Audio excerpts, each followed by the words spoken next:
Good afternoon and welcome to the Federalist Society's virtual event.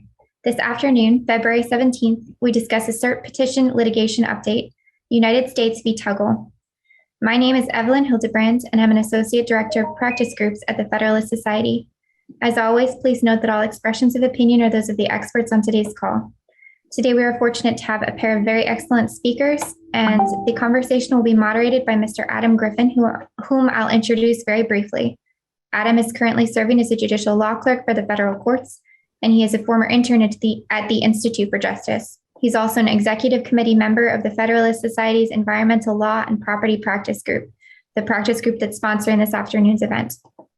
After our speakers give opening remarks and engage in moderated discussion, we will open the floor for audience questions. If you have a question, please enter it into the Q&A feature at the bottom of your screen, and we'll handle questions as we can towards the end of the program this afternoon. And you can enter those questions at any time into the Q&A tab. With that, thank you for being with us today. Adam, the floor is yours. Thank you, Evelyn, and thank you to the Federalist Society for hosting this event today. We've got two fantastic speakers talking about an exciting petition for certiorari that is currently pending before the United States Supreme Court, United States versus Tuggle. Tuggle presents the question whether long-term, continuous, and surreptitious video surveillance of a home and its curtilage constitutes a search under the Fourth Amendment. The central question deals with the meaning of the word search. Under Katz versus United States, the reasonable expectation of privacy test has come to define the word search. Many argue that Katz is incorrect. Instead, the court should interpret search to have its ordinary public meaning, a purposeful investigative act. Please join our speakers in a discussion about United States versus Tuggle. First, speaking is Josh Wyndham, an attorney at the Institute for Justice. Josh joined the Institute for Justice in 2016 after receiving his law degree from the University of North Carolina School of Law, where he served as president of the UNC Law Federalist Society student chapter and as a judicial extern for Magistrate Judge Robert Numbers. Since joining IJ, Mr. Wyndham has litigated numerous state constitutional economic liberty cases, including a landmark victory at the Pennsylvania Supreme Court, defending the state constitutional rights of a vacation rental entrepreneur. Significantly here, Mr. Wyndham is a leader in IJ's project on the Fourth Amendment.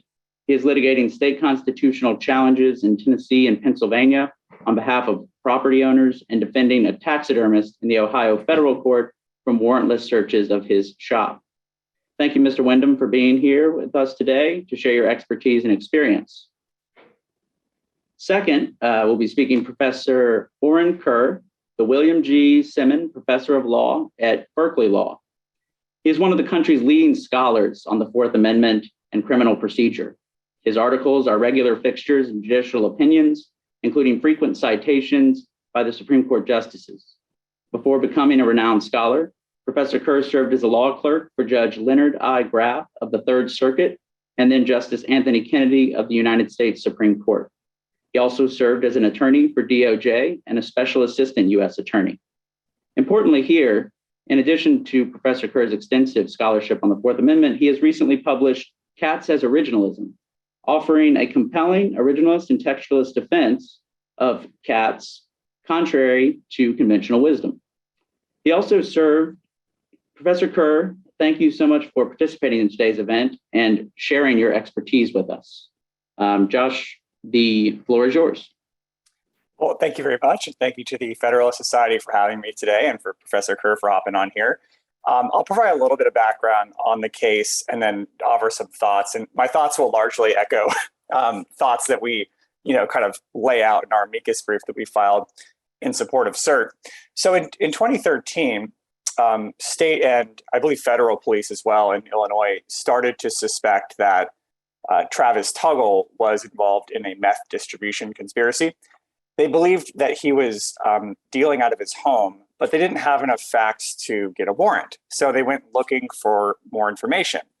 And to get that information, they mounted cameras on utility poles on public land surrounding Tuggle's home.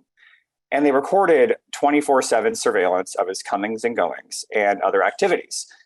The cameras weren't super high tech. I mean, they weren't useless either, though. Police could tune in live and they could watch Tuggle's home basically around the clock.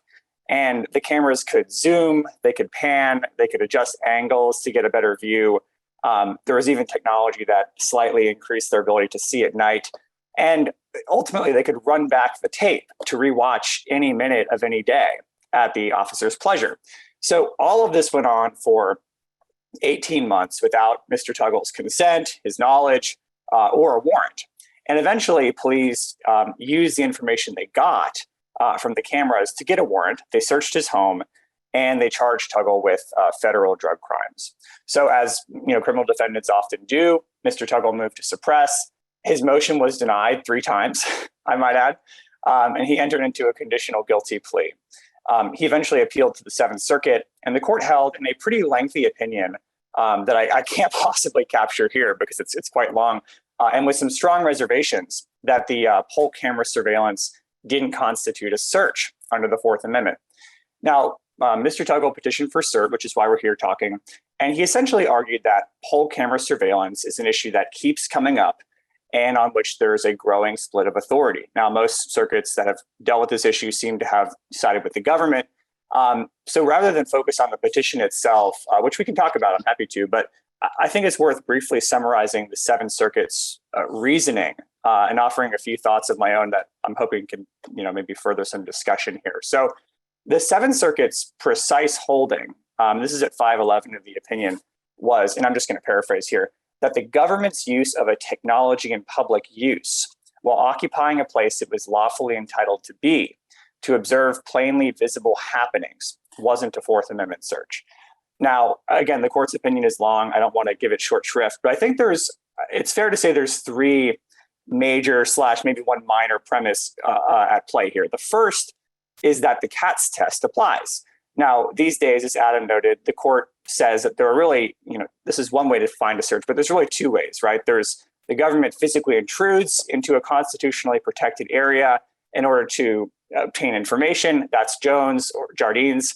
And then 2, the government infringes on an expectation of privacy that society is prepared to consider reasonable. And that's the test drawn from Justice Harlan's concurring opinion in Katz.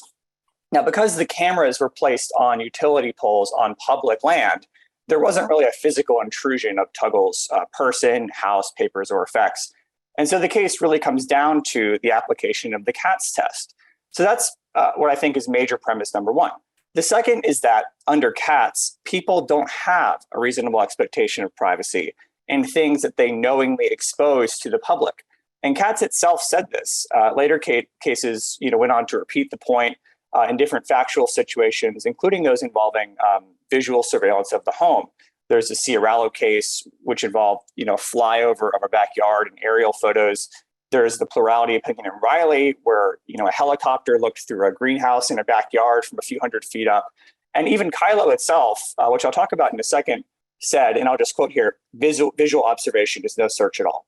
So that's kind of the premise that arises from those cases. So because the cameras here only recorded the outside of Tuggle's house, and crucially, because Tuggle didn't put up any sort of barrier to shield public eyes, like the party did in the Fifth Circuit case from the 80s, he didn't have a reasonable expectation of privacy, at least under the Katz test.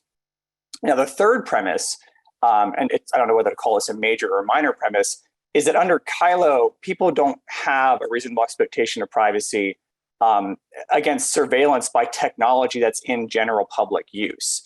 Kylo, for those who want a quick refresher, is this 2001 case holding that police who were stationed on the street violated a reasonable expectation of privacy when they used a thermal imaging device to scan a person's home.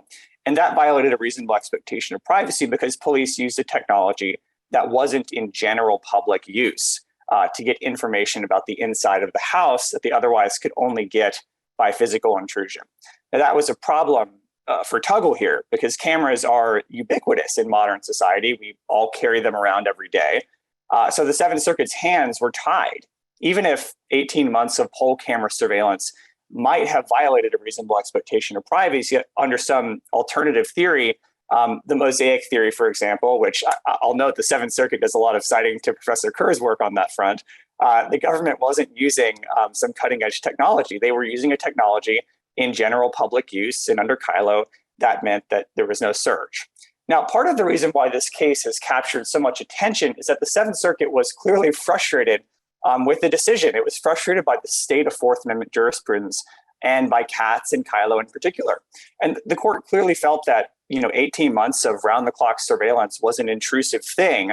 But given what Kylo said about choosing to expose things to public view, given what or Katz said rather, and what Kylo said about technology in general public use, the court didn't really have an option here. Now, the Institute for Justice, we filed an amicus brief in the case, and our point was relatively straightforward. The Katz test, looking for expectations of privacy that society is prepared to accept as reasonable, that isn't really a normal definition of the word search. When we use the word search in daily life, we mean that a person is purposefully looking for something, and that could be anything. It could be a destination, it could be lost keys, it could be a new job. If you're a police officer, it could be evidence of a crime. And that's pretty much how ordinary people use the term when the Fourth Amendment was adopted too. Now, if we apply that conception here, most of us, if we learn that a neighbor was secretly surveilling us for 18 months with cameras pointed at our homes, we wouldn't really think twice about what was going on. We would say the neighbor was searching for something, information about our activities, our habits, our routines, whatever else. It's hard to see why our conclusion should change when the people doing the spying, the looking, are police. Now, on a broader note, I think it's also hard to see why we need a technical legal test for a term that most of us have no trouble using every day. And just to give one example that I think helps illustrate the confusion, suppose that police come and knock on your front door and they ask to come inside to look for drugs. Now, you have nothing to hide, so you consent, and you say, yeah, go ahead and look around. It seems pretty obvious that what you're consenting to there is a search of your home. And yet under Katz, police aren't searching your home because you've chosen not to preserve the area as private. Now, I just think that seems off. My hope is that the Supreme Court will grant review here and use this case as an opportunity to clarify and ultimately to simplify the search inquiry. And my hope, if the court does that, is that more cases will turn not on whether a search has occurred, but on whether the government's conduct is reasonable or not. And I know that I'm kind of getting towards the end of my time there, so I'll let Professor Kerr take things from here, and then maybe we can chat a little bit. Great, Professor Kerr. Thanks, Josh. Great. Very happy to be here, Josh. Great to be here talking about these issues with you, and Adam, it's a great to be here with you as well. So this is a really great topic, and let me offer two different kinds of thoughts on this. First, I wanted to talk about the Tuggle case itself, and then some of the broader issues about how to interpret what is a Fourth Amendment search that it implicates. So I think the question of how the Fourth Amendment should apply to poll cameras, which is our problem here, is really, really hard. On one hand, you've got a background rule, which the old technology cases will tell you is sort of the traditional rule that public visual surveillance is not a search. Sort of whatever occurs in public is not a search. And yeah, I don't think that's Katz. That's pre-Katz law. That goes back to the first sets of cases. That goes back to Entek versus Carrington, talking about the eye cannot commit a trespass in 1765. And so that's always been the rule, that it's basically the Fourth Amendment is about breaking into private spaces. And so that which occurs in public is something that the Fourth Amendment does not protect. That's one possibility. On the other hand, you've got the reality that technology is advancing and is allowing the government to do things using public surveillance that it couldn't do before. Not only can there be a camera that is in public, it can be operating 24 hours a day, it can operate at night, it can be something that can have a very high resolution, it's low cost. And so this is expanding the amount of government surveillance and changing, to some extent, the effect of the legal rule that public surveillance is not a search. And that creates a pressure for courts to then say, well, maybe some of this is a search or all of it is a search. What's tricky, I think, just from a regulatory standpoint, let me put the doctrine aside for a little bit, is what the rule should now, if the rule is not the traditional common law, Entek versus Carrington answer, what is the new answer? And there are two categories of possibilities. One would be that all camera surveillance is now a search. And then you need a constitutional jurisprudence answer to what is defined as a camera.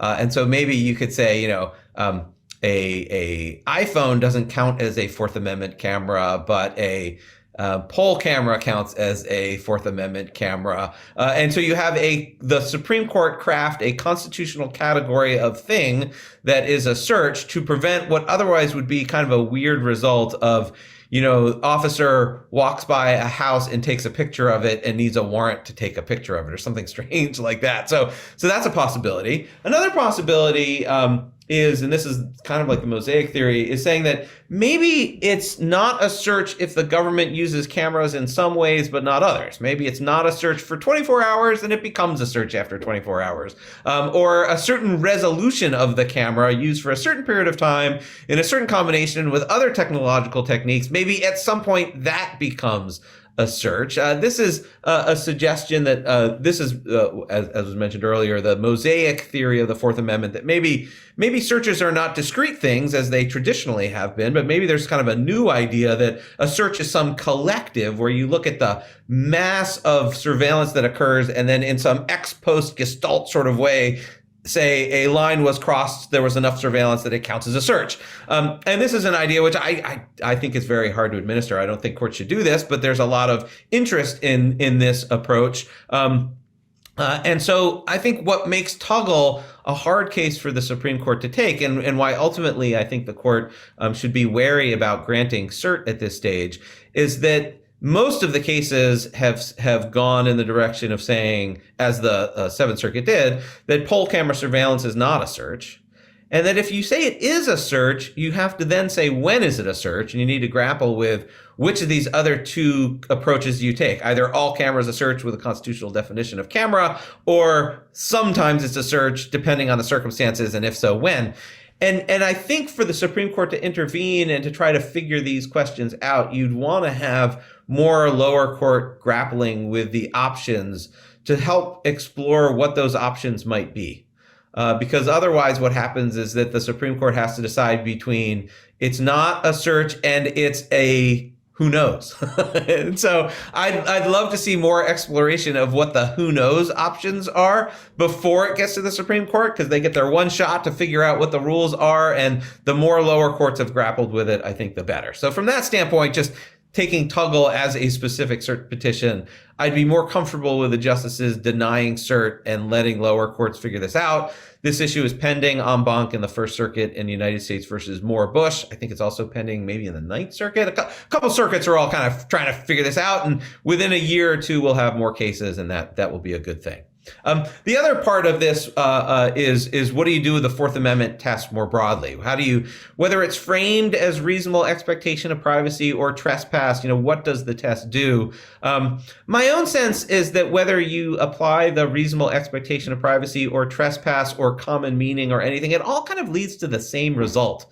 These are all kind of flexible tools that could be used to get to different answers. And so I personally think which language, which term is used is a lot less important than how whatever the term you use ultimately is employed in terms of what doctrinal rule you get. And so, the reasonable expectation of privacy framework is not responsible for the visual surveillance line of cases. That goes back to Entek versus Carrington. And then you get the same result under the trespass rationale. I also don't think that the sort of general meaning of search takes us very far, because the general meaning of search is itself contested. Search has like 4 or 5 different definitions, and which definition you use becomes your sort of intuitive common meaning. And so I don't think that takes us anywhere kind of different. It's the same debate, just phrased as if it's the common meaning of the term instead of something else. And so an example of this would be, if you go back to the history of the Fourth Amendment, if you're an originalist wanting to know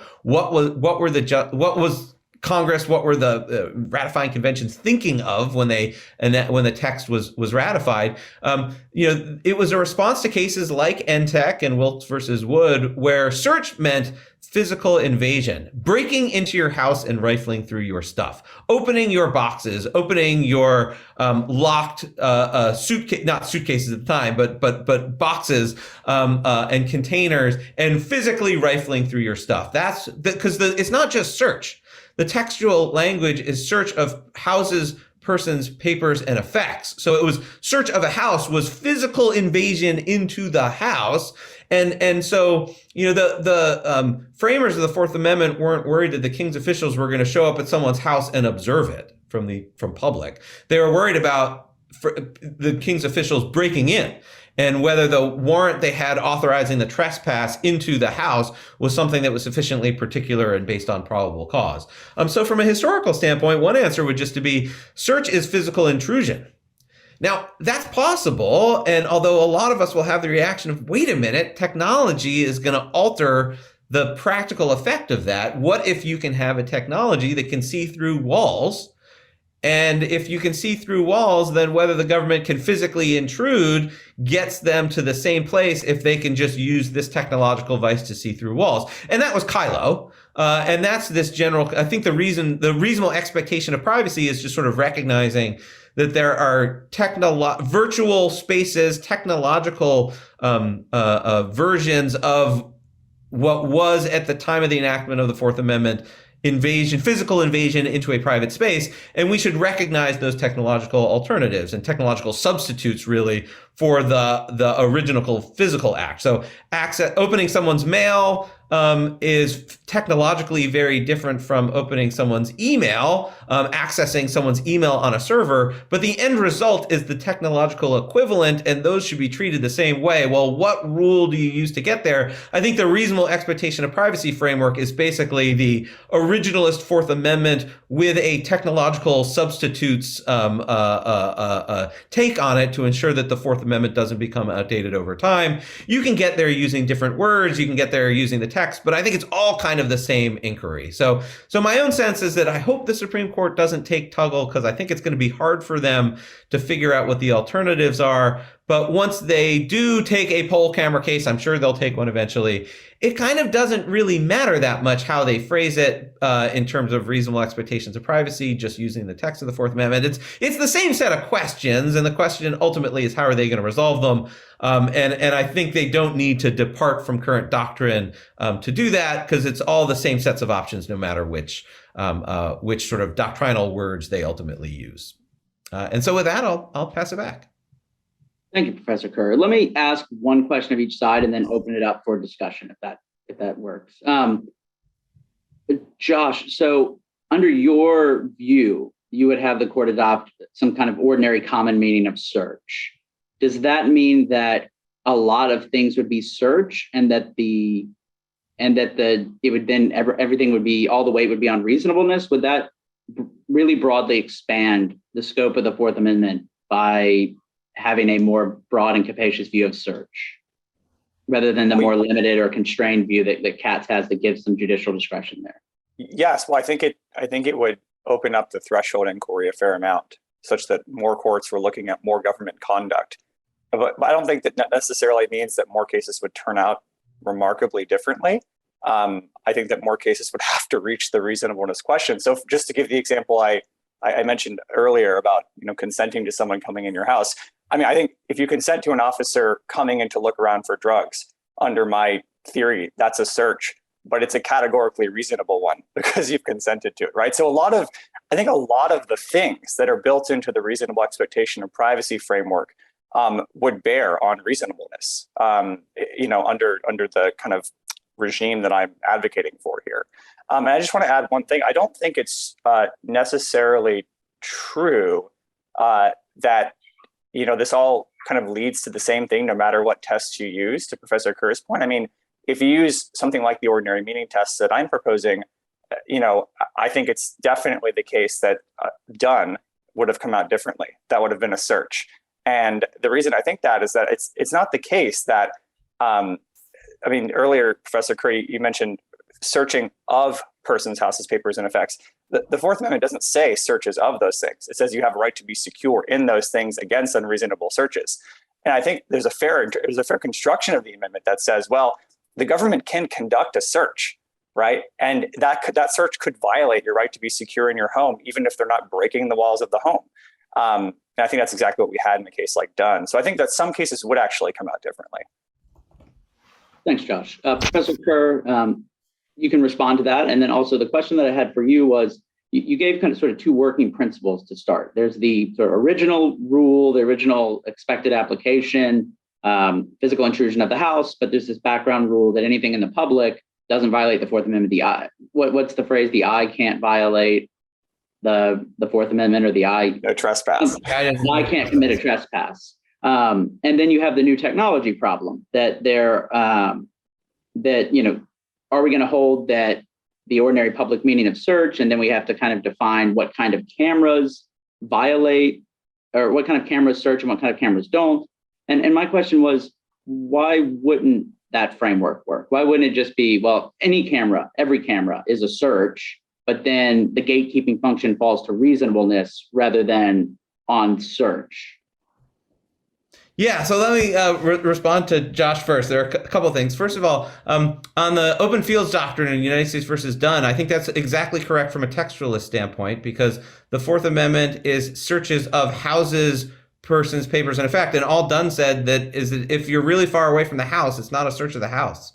The approaching a barn that was 50 yards away from the house is not part of the curtilage, which is the area around the house that counts as the house. So I think textually that's still correct under that approach. And I think more broadly, what's the sort of ordinary public meaning? I mean, I don't understand why we'd want ordinary like today's meaning. I think from an original standpoint, we would ask ordinary historical meaning. Maybe that's the same, but at least we should be asking the historical question. And I think it's this. I don't see the what Josh is suggesting as the ordinary meaning in the following sense. Let's say that a police officer is dispatched to a house, and they have the following conversation occurs between the officer who was dispatched to the house and his boss later that day. What did you do today? I was dispatched to visit, 123 Main Street. Oh, you went to 123 Main Street. What did you do then? Did you search it? Yep, I searched it all right. Oh, wow, what did you find? Nothing. Well, why? Oh, I just looked at it from the outside, from the street. Well, I asked if you searched it. We normally say like searching a house means like physically searching a house, entering the house. And so not sort of, did you observe it? It's like I searched it on Google Maps or something like that. We would normally think of searching a physical thing for evidence as meaning going into the thing. That's the historical meaning that, I'm not saying that it only has to be that, but that's, I think, the ordinary meaning in that context. And so I think the constitutional text is not search for, it is searches, it is not, the for is missing, and the history suggests it's, this is really searches of those things. The right to be secure against unreasonable searches and seizures in those places. Not for those places. In terms of what happens if you move everything to reasonableness, well, one possibility is you just completely reconstruct everything. And I think actually current consent law, which is Josh also mentioned, I think current consent law is what he wants that to be, in the sense of if an officer asks for consent to search and an individual gives the consent, it is a reasonable search. There's still a reasonable expectation of privacy in the place because it's not open to the public. If it's open to the public like a store, then it would not be a search. That's like Maryland versus Macon. But if it's just a consent search, it's a reasonable consent search, a reasonable search by virtue of valid consent. So I think that is actually the current doctrine. But in terms of why not to do it more broadly, I think you just end up recreating the questions. What you lose is your bright line doctrine of what is a reasonable search, where currently you have a search is reasonable if the government has a warrant or a warrant exception applies. And granted, there are a lot of warrant exceptions, and some of them aren't all that clear. Welcome back, Adam. But nonetheless, otherwise you'd end up asking, I gather, something like this. Let's say sort of everything becomes a search, or searching for something becomes a search. The government was dispatched to 123 Main Street. The second he looks at the house, he has searched it.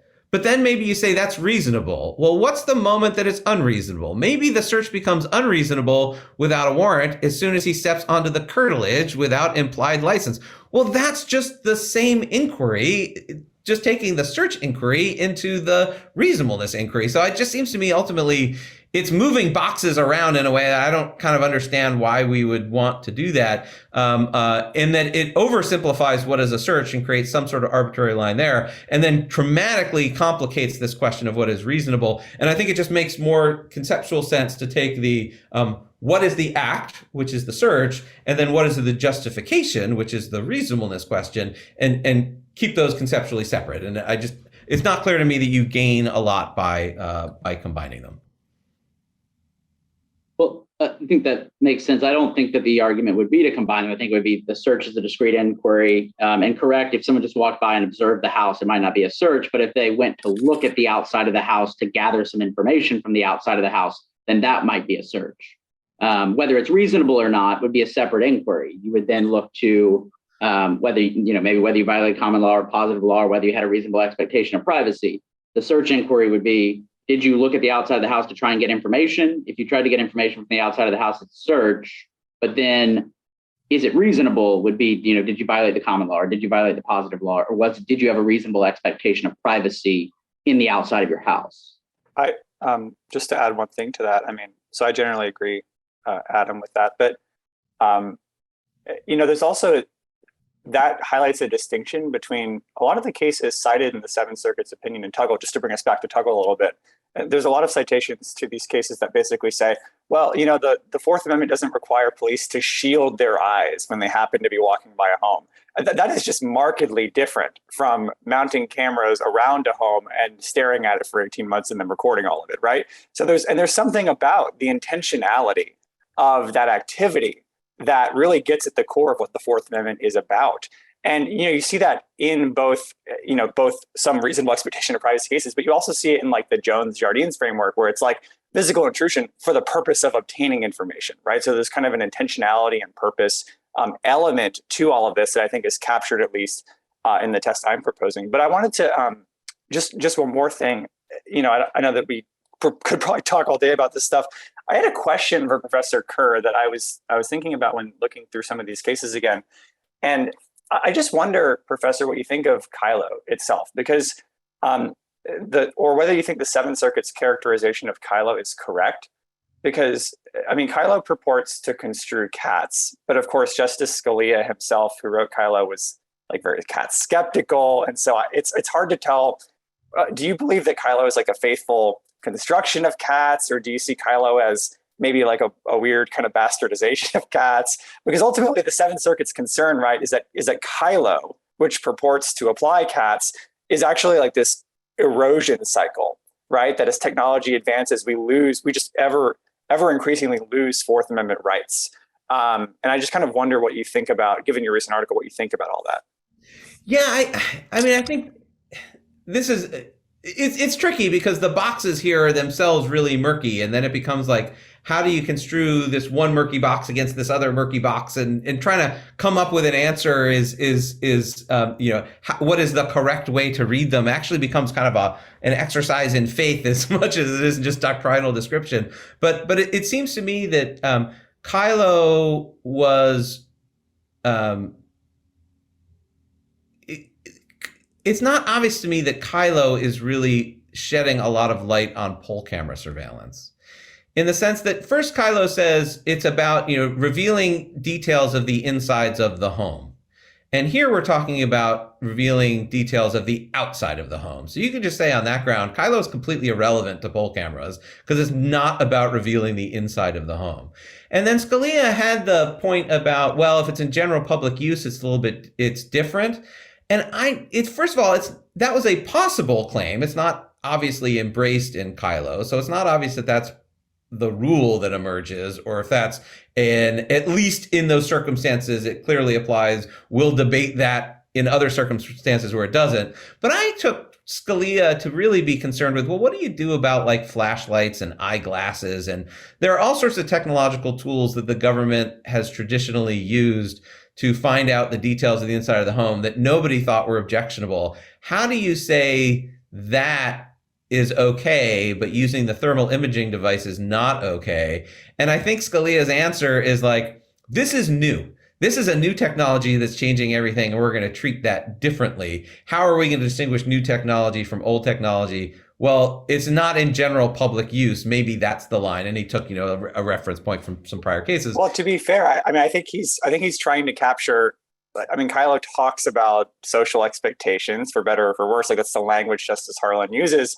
And so I think what he's trying to do is at least key on to some of that language about, well, if it becomes ubiquitous, then social expectations are changing.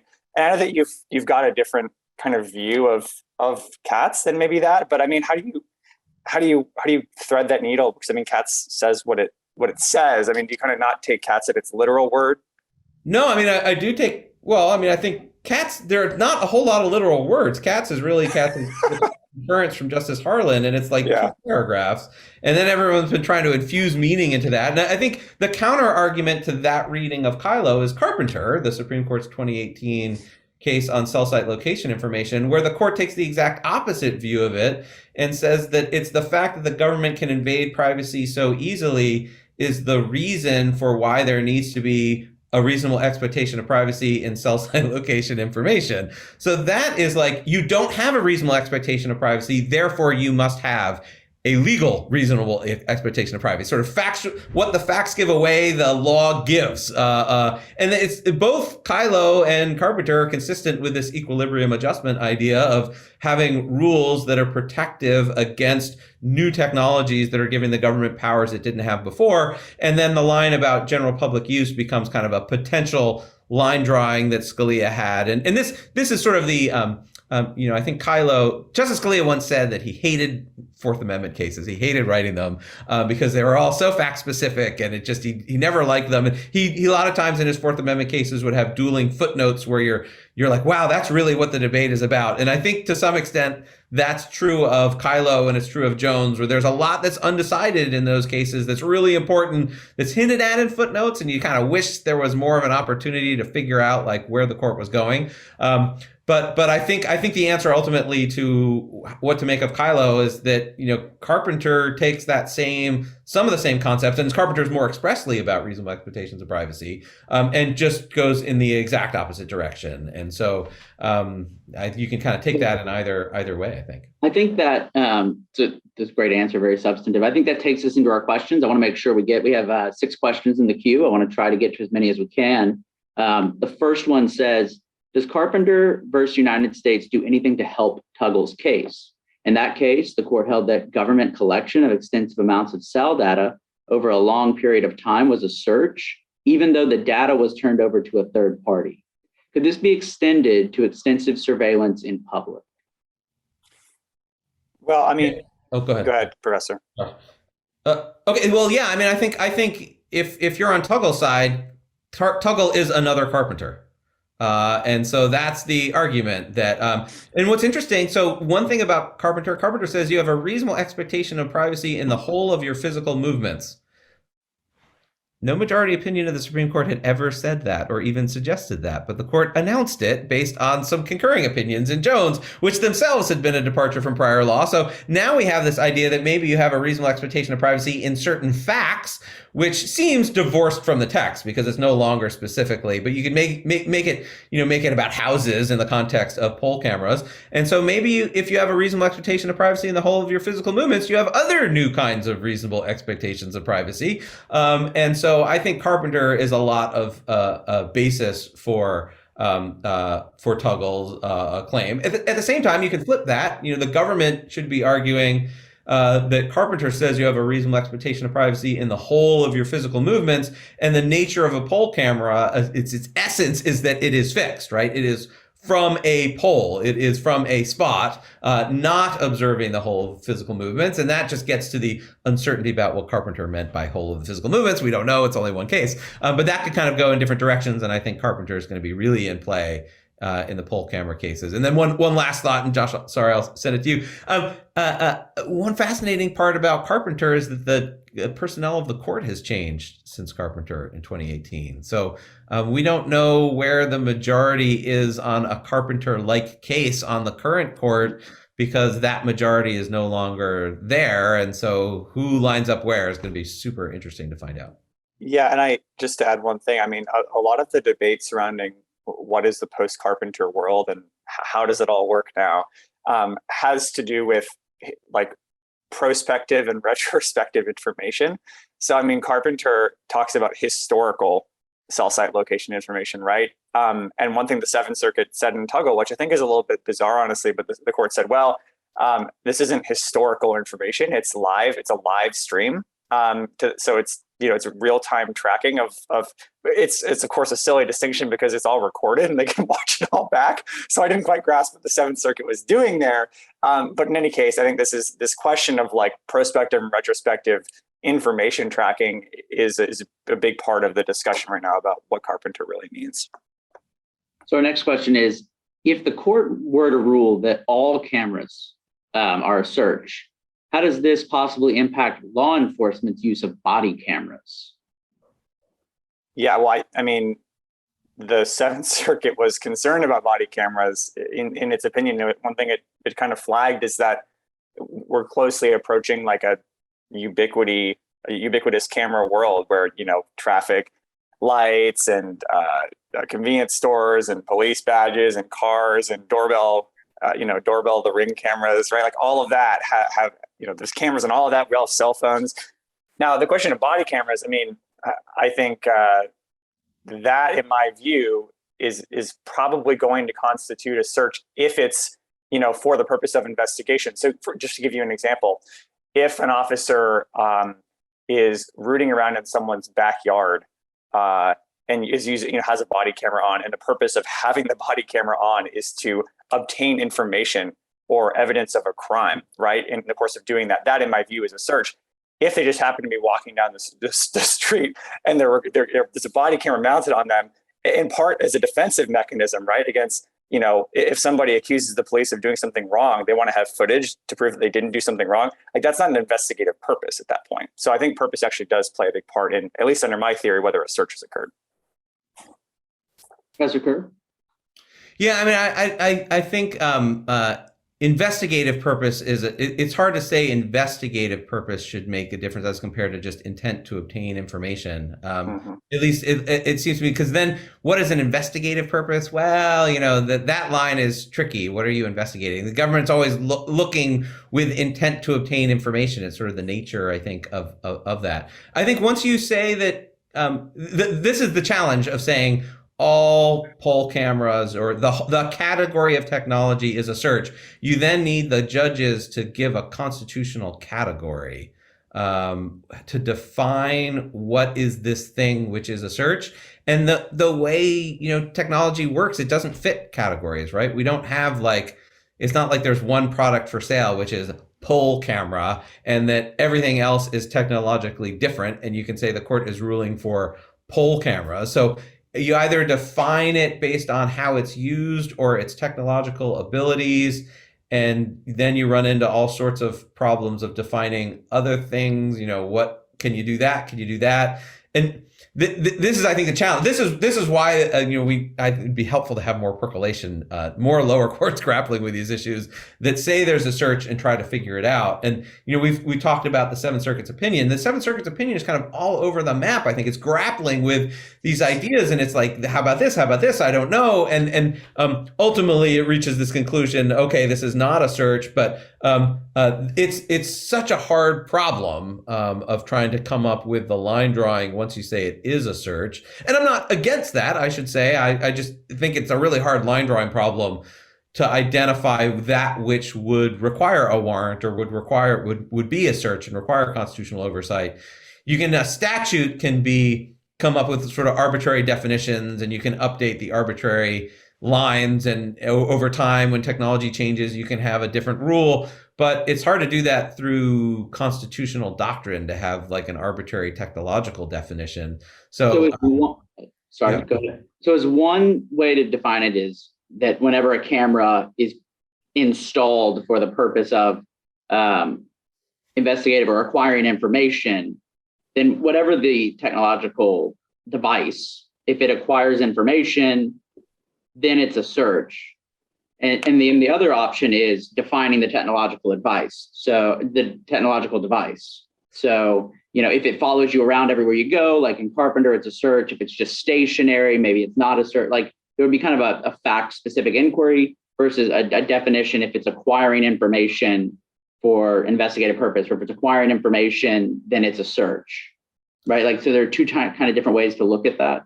Yeah. I mean, I think you can define the technological tool, or you can define how the tool is used. Right. And how the tool is used could be how many days it's used. This is like this mosaic idea that you look at the overall amount of surveillance that occurs.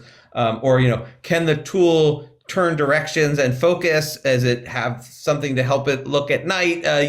You could try to have some definition that way, but it's tricky too. Even if you just have like, a means of creating copies of visual appearance that is installed with intent to obtain information, right? What's installed? Is a body camera installed? Is a camera on a car installed? Is it permanent installation? What if it's as soon as you say, well, how about a permanent installation rule? Well, okay, the government will say, we're only doing this for a week. And then you've created the how is it used as part of the definition of the tool.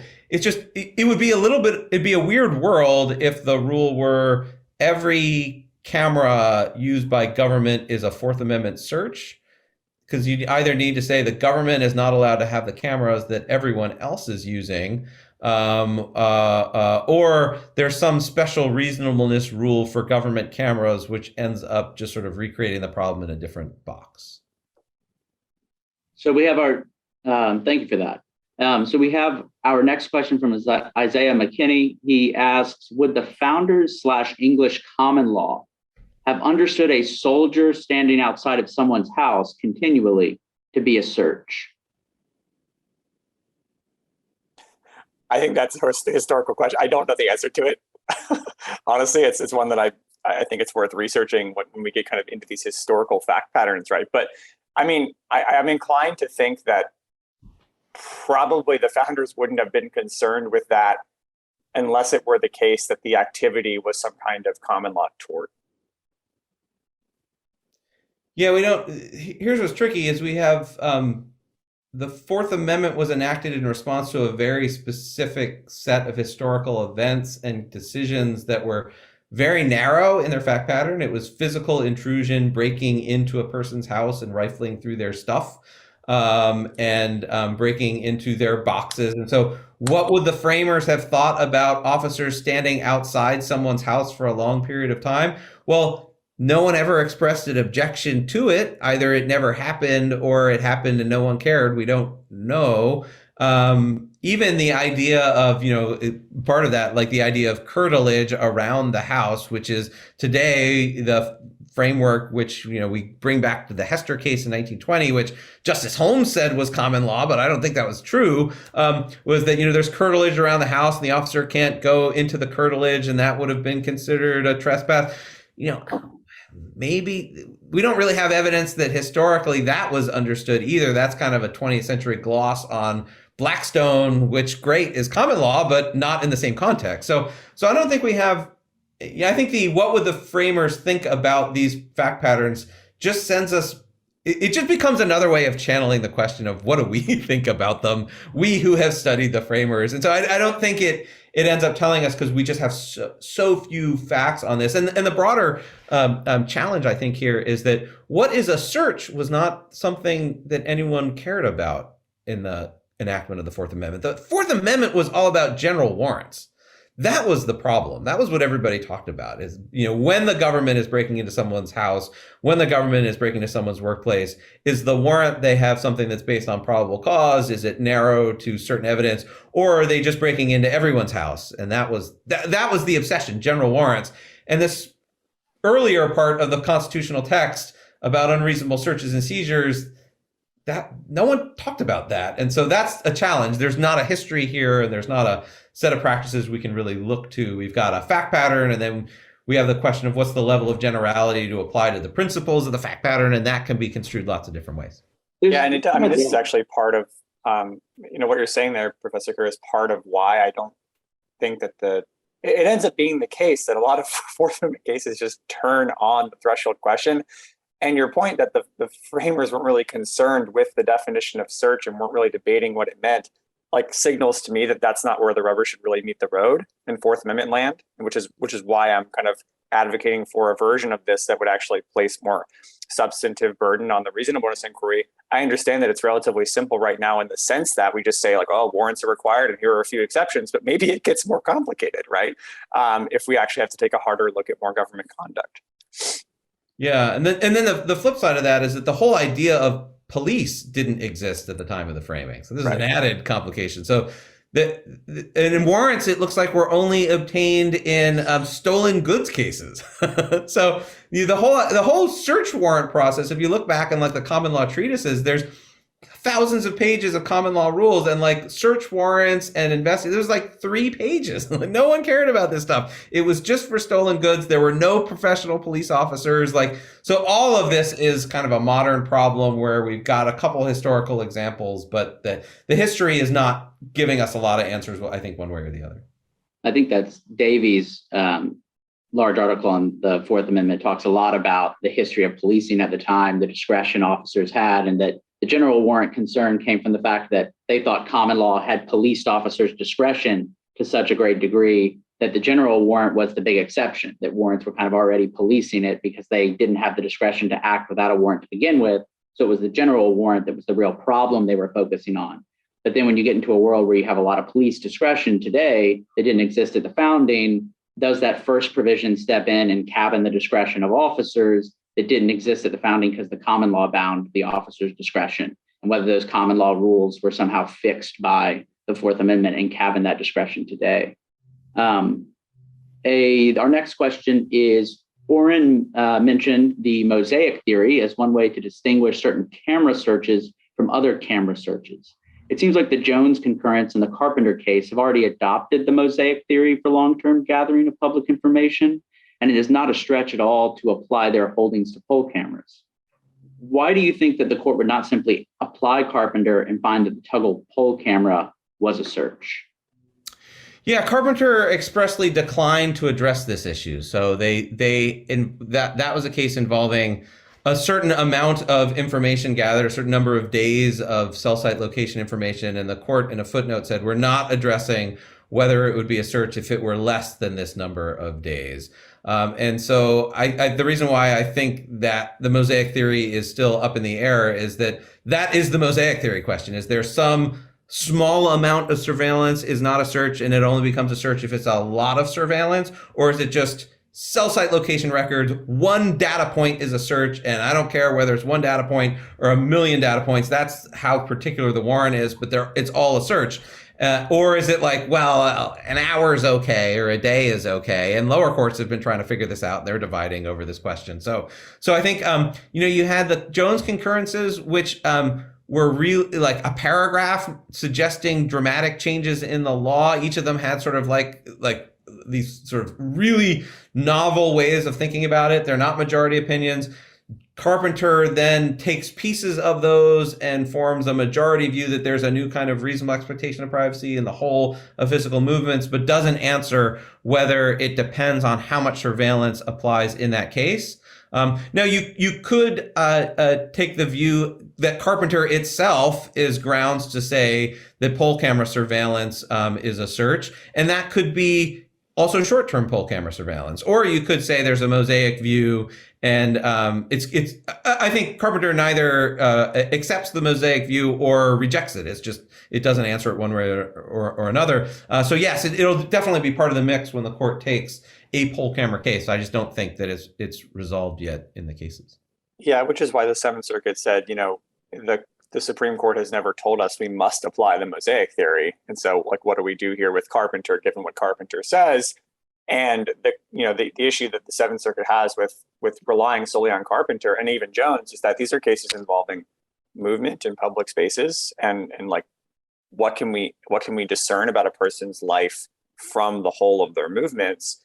And as the Seventh Circuit notes, like, this case isn't about movement; it's about non-movement. Like, it's about Tuggle being in his home for the most part, or leaving his home at certain times of the day. But he's not being tracked as he goes about his life outside the home, right, or in the home. So it's hard to really say like, okay, this case is squarely governed by either Jones or Carpenter's mosaic elements.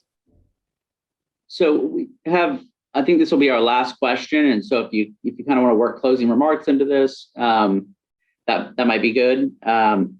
So it says, and I think this kind of plays into the positive law model, which Will Bode and Professor Stern have posited, and Gorsuch and Thomas have cited in Carpenter. If someone were standing on the corner, staring at my house for weeks on end and taking notes, I'd call the police, and the police would come. They wouldn't just tell me not to worry about it. In other words, the eyes can't trespass idea pertains to the eye of a passerby, not the eyes of a stalker. And so if we get into kind of could a private citizen install this camera and surveil your house, you would probably run into some kind of positive law protection against stalking. And how does that kind of protection play into this idea that the eyes can't trespass? This is all just in public view, so it's fine. Does something like a tort of stalking or something like that come into play here? Well, I think at least in my view, whether or not it's legal at common law or by statute is irrelevant to whether it's a search. Because I think search itself is a word that just has an ordinary meaning that we all understand and can use every day. And I don't think there's really any difference between now and the founding on this front, even though, as Professor Kerr notes, there's multiple definitions of the word. I think what we do when we're looking at constitutional provisions that protect individual rights, just like in the First Amendment context, is that we construe these terms broadly and as liberty protecting to the extent that we can. Now, as to whether the existence of a tort or a statutory prohibition bears on the Fourth Amendment analysis at all, maybe, in the context of whether a warrant should be required, whether it's reasonable, that kind of thing. But I don't think it bears on whether a search has occurred. So the breach of positive law might make it unreasonable, but it wouldn't change whether it's a search or not. Yeah, that's at least my view. Professor Kerr? Yeah, so I think there are two separate questions. I think there's the first, it's always a viable option for a polity acting through its elected branches to regulate law enforcement by saying, no one can take this step, no one can do this, or it could be a rule expressly about what the government can do. It could be a general rule that applies to law enforcement as well. And so one thing, you can always have the legislature say, no one's allowed to do something. That's separate from the Bode and Stern very innovative, novel proposal that any violation of positive law should make something a cert. That's a true sort of, I think, that the ultimate living, breathing, constitutional novel theory enacted in 2016, not really relying on traditional Fourth Amendment materials, but on sort of a view of the state, the proper role of the state. And their view was, as long as like a rule applies to the public, it can't exempt the government, and it doesn't matter. They have a sort of complicated rule structure for what would be a search. I mean, it doesn't seem to me rooted in any of the traditional Fourth Amendment text or history or precedent that we would normally look to. So my own sense is that absolutely legislatures can enact regulations about what the police can do, and that's great and that's fine. That's what a lot of privacy laws do. But that the violation of some positive law should not be the test for what is a search. I would also add sort of, the police do lots of things that we would call the police if a private citizen did. And that, I think I would call the police if I saw a private citizen do that test. It would be an odd test for a search. And so I don't think that should be the inquiry. I mean, that can be a test for what is within a social norm, for example, in a context where there's kind of consent. And this was the use that, for example, in Hardiness, the Supreme Court uses that for knowing what the implied social license is for knocking on a door. That's a particular situation where people come to knock on a door, and there is kind of a norm for that particular thing that we can say there's an implied license or not an implied license. But I don't think in general we'd want to have a test where if a private party did what a police officer did, would we call the police? And that there's no obvious reason why that would be a search under the Constitution as compared to something we would want to regulate by statute. Well, thank you both. I think we've run to the end of our time, but it's been a wonderful discussion. I so appreciate your expertise on this, and maybe we'll have you back if the court grants certiorari to talk more. I appreciate so much the coverage of this issue. Sounds good. This was fun. Thank you very much. Thanks very much, everyone. And on behalf of the Federalist Society, I want to thank our experts and our moderator for the benefit of their valuable time and expertise today. We welcome listener feedback by email at info@fed-soc.org. Many thanks to our audience for tuning in and participating this afternoon. And without further ado, we are adjourned. Thank you.